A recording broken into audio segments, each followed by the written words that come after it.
Good morning, and thank you to everyone joining us today. My name is Ashley Kenneth. I'm the President and CEO at the Commonwealth Institute.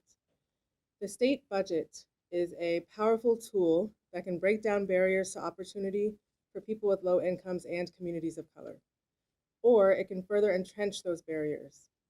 We're here today because much of the tax package that Governor Youngkin included in his proposed budget would hinder our ability to fund important investments in our communities and make the cost of living even more expensive for families with low incomes.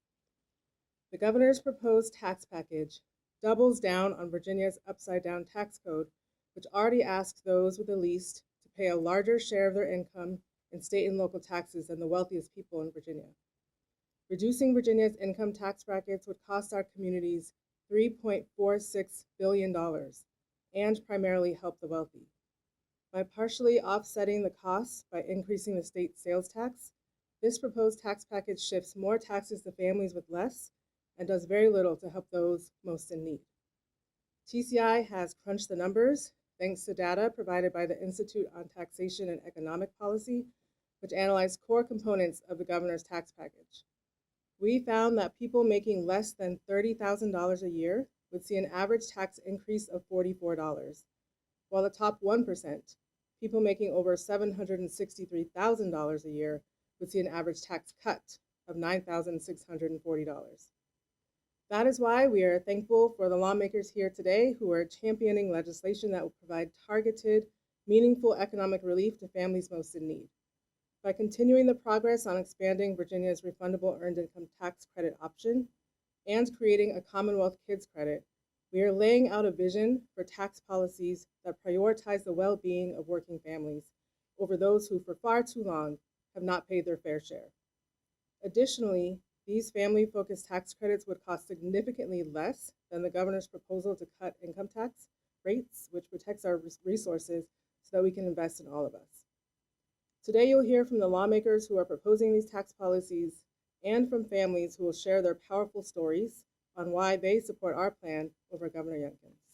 Thank you. Hi, good morning. I'm Rachel Dean, Chief Executive Officer at Voices for Virginia's Children. We're the state's only multi-issue youth policy organization, and we're celebrating our 30th anniversary this year. At Voices, we believe that all families in Virginia should have an opportunity to thrive. And the cornerstone of a thriving youth and adolescence is economic security. We also know that Virginia's families are struggling. According to Census Pulse data released this past October, 64% of Virginia families with children indicated they'd had some level of difficulty paying for their usual household expenses in the past week. Nearly a quarter of Virginia families with children sometimes or often did not have enough food to eat. Half of Virginia families with children reported feeling very stressed by the increases in prices over the last 2 months. Tax credits to support working families have long been a bipartisan priority, but Virginia has progress to make in its state-level tax policies to support our families and our young people. When the federal child tax credit was temporarily expanded, the child poverty rate in the United States hit a record low. And when that credit expired, child poverty numbers dramatically increased for children across all demographic groups, with Black and Hispanic children disproportionately experiencing high rates of poverty. This is an illustration of something we know at Voices, that child poverty is a policy choice. It's time for Virginia to implement its own state-level child tax credit or Commonwealth Kids Credit to address child poverty and promote economic security for our families. This policy would provide more resources to families for the most basic needs: food, bills, housing. And another powerful tool for family economic security is the Earned Income Tax Credit. Increasing this credit puts more money in the pockets of families, again, for necessities they need, like gas and diapers. But we know at Voices that economic security goes beyond the essentials. When families have economic security, we see children with improved performance at school. We see reduced childhood hunger, reduced parental stress and anxiety, reduced childhood abuse and neglect. In other words, economic security is the foundation upon which all families thrive. Smart tax policy is a powerful tool for improving the lives of Virginia's children and families, and we at Voices are proud to stand with our partners and legislators here today in demanding a tax system that works for us all. Thank you. Good morning. Safe back. My name is Rena Hicks, and I am with Freedom Virginia, where we advocate for policies that make life more affordable for Virginians and to make a more fair economy where all hardworking people have the freedom to thrive. I'm here today in support of both strengthening the refundable earned income tax credit and introducing a child tax credit. I'm also here as a mom to an 8-year-old son, and for my family, making ends meet has not always been easy. That is why I'm so proud to stand with these legislators and advocates who support a fair tax system for our Commonwealth. As prices soar and corporations across the nation report record profits, it has never been more important that we create a tax system that invests in hardworking Virginians rather than giveaways to the ultra-rich. Expanding the refundable earned income tax credit and creating a state child tax credit will do just that by giving families the freedom to use their hard-earned money how they need it, whether that's paying for groceries, filling up their gas tanks, or making their rent or mortgage. While these legislators are fighting to help with families make ends meet, Governor Youngkin has again announced a plan that puts the elite donor class first and hardworking Virginians last. Even after he campaigned on lowering the cost of living for Virginians, this tax scheme introduced by Governor Youngkin gives the ultra-rich a tax break while the middle class has to pick up the bill. Even raising the cost of living by making hardworking people pay more in taxes or childcare. Virginians want action on affordability and investment in hardworking families, not more handouts to special wealthy interests. Governor Youngkin has made supporting parents a cornerstone of his administration, so I really encourage Governor Youngkin to look out for moms and families like mine and support the earned income and child tax credits. Thank you.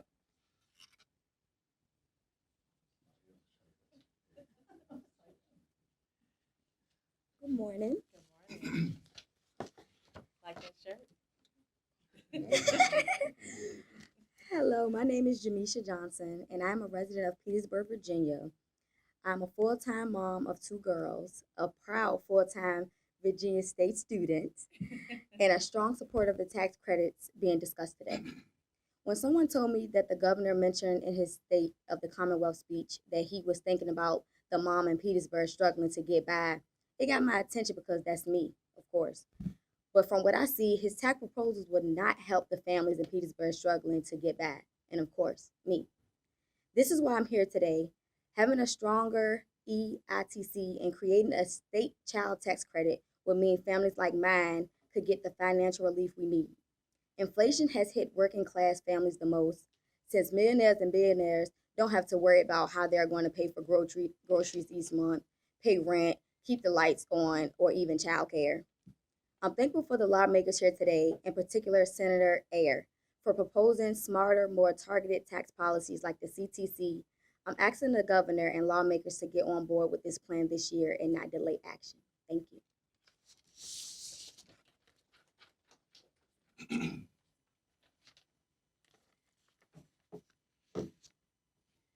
Good morning.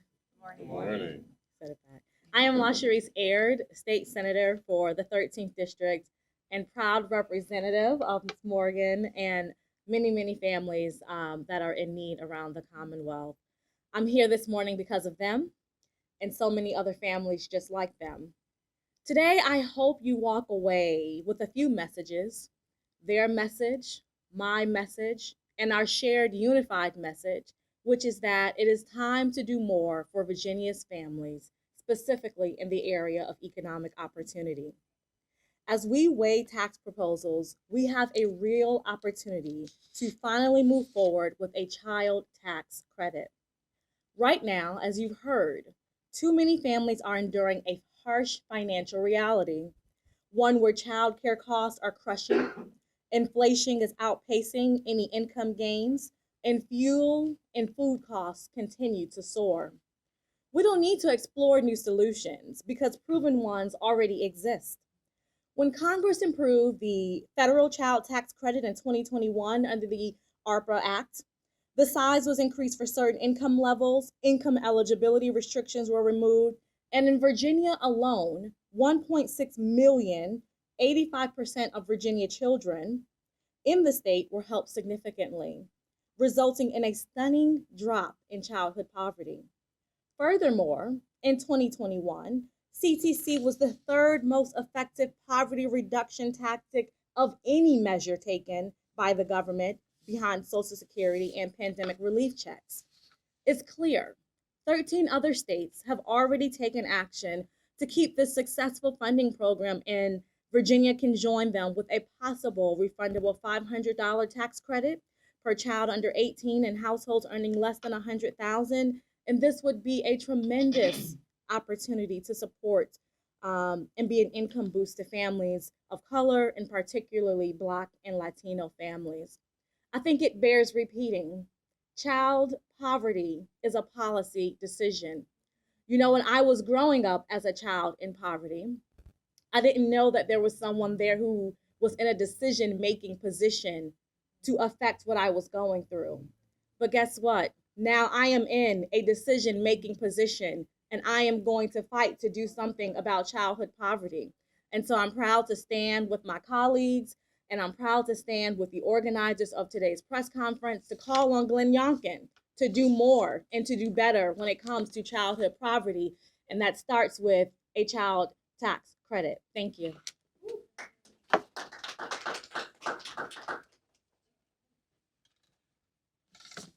Good morning.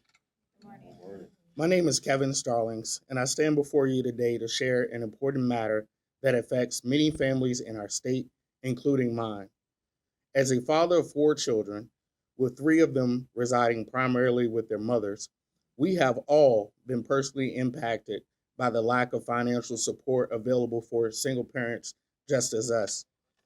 As an entrepreneur running a small scale enterprise, I put immense effort to ensure that my children have a roof over their heads and the potential for a prosperous future, owing it to the initiatives such as the federal child tax credit, especially during the time of the temporary improvements amidst the COVID pandemic. I was able to stay ahead of my financial obligations. However, with the expiration of the federal enhancements to the CDC, child poverty rates have surged. As a father, I cannot bear, and it really hurts my heart to think about other parents that are struggling with monthly expenses. This is precisely why I'm here today, to advocate for families like mine who risk becoming overlooked while lawmakers strive to pass a new budget. The governor has made his intentions apparent. His budget prioritizes the ultra wealthy, offering significant tax cuts for millionaires, but compensating for them through tax hikes for our own working class families. Fortunately, we have dedicated legislators present here today who will fight on our behalf. It is high time that all lawmakers join forces and back a more robust EITC while also establishing the state level CDC. By establishing this, we can provide continued support for working class families. If implemented, it would be a great benefit for families like mine by providing financial relief and assistance to single parents who carry the majority of the responsibility. Today, I ask that you support this and also understand that this demonstrates a commitment to supporting our citizens and promoting a more inclusive and equitable society. Thank you.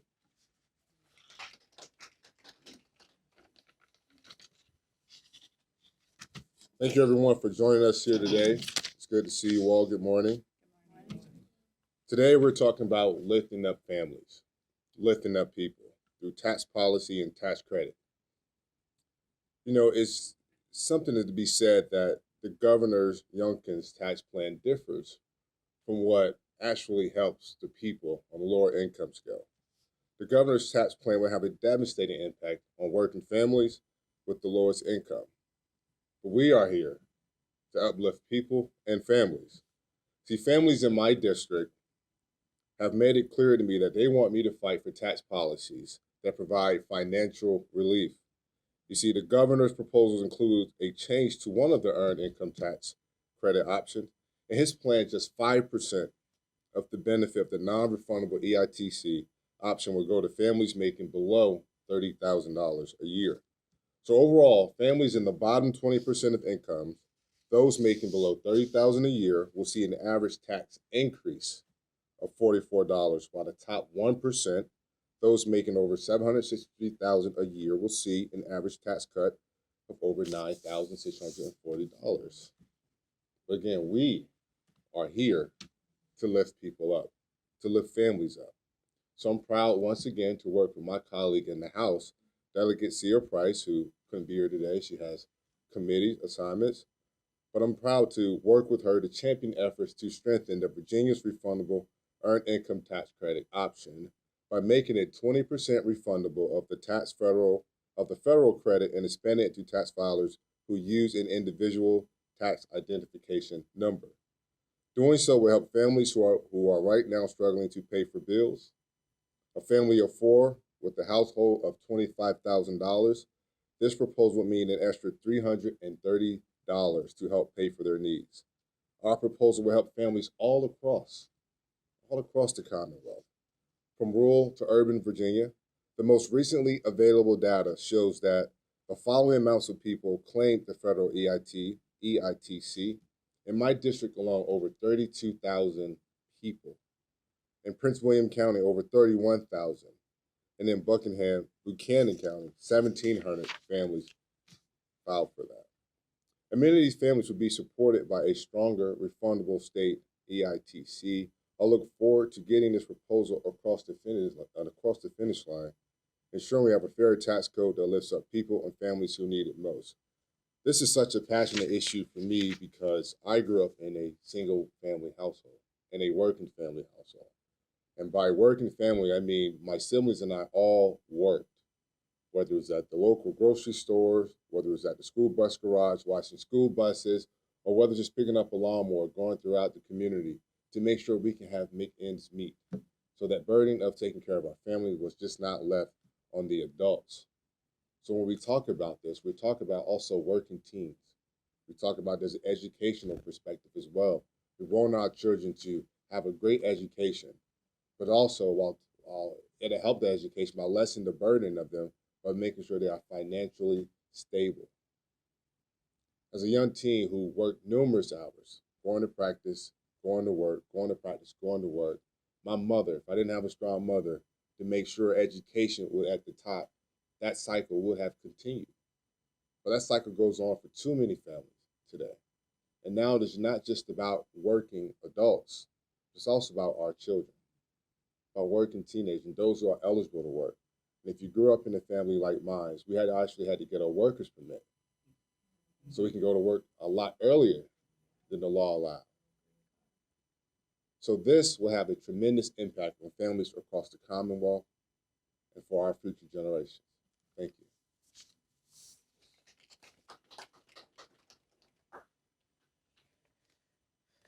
you. Good morning, everyone. Good morning. My name is Nikita Mitchell. I help single mothers turn devastation into determination through my nonprofit Women of Endurance. As well as in my career, I support low-income families residing in Petersburg and Hopewell. And most importantly, I am a forced single mother. When I say a forced single mother, I want to be very clear with you. I did not choose this life. I am the wife, ex-wife, of a service member who battled PTSD to the point where he killed his wife and then he killed himself. So I want to be very clear. I did not choose this life.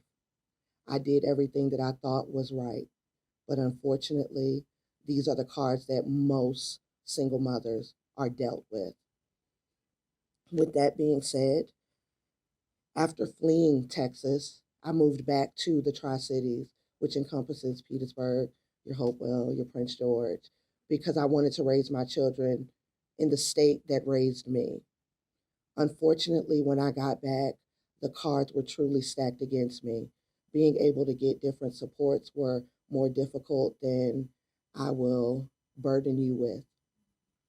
So when I learned that our current governor, Youngkin, wanted to pass a big tax cut for those who are wealthy while raising taxes on working class families, I said, this can't be right. And the reason I say that is because the multiple times I've spoken with our governor, I currently sit on the Governor's Advisory Board for Volunteerism and Service, which is one of the things that I have done since I was 13 when it comes to volunteerism. I did that because I have always had a lower income. I wasn't afforded the opportunity to go to college. So I have always worked the jobs that I could. So when I sat there and I realized that, unfortunately, our governor did not make a wise decision in his desire to raise these taxes on working class families, I said, I have to speak up. Governor Youngkin explained to me multiple times that he wants everyone in the Commonwealth to thrive, mentally, spiritually, physically, and last but not least, financially. Today, my plea is to the thoughtful, caring lawmakers on both sides of the aisle that know what tax policies families in Petersburg, in Hopewell, Prince George, and in Virginia Beach, and all across Virginia actually need.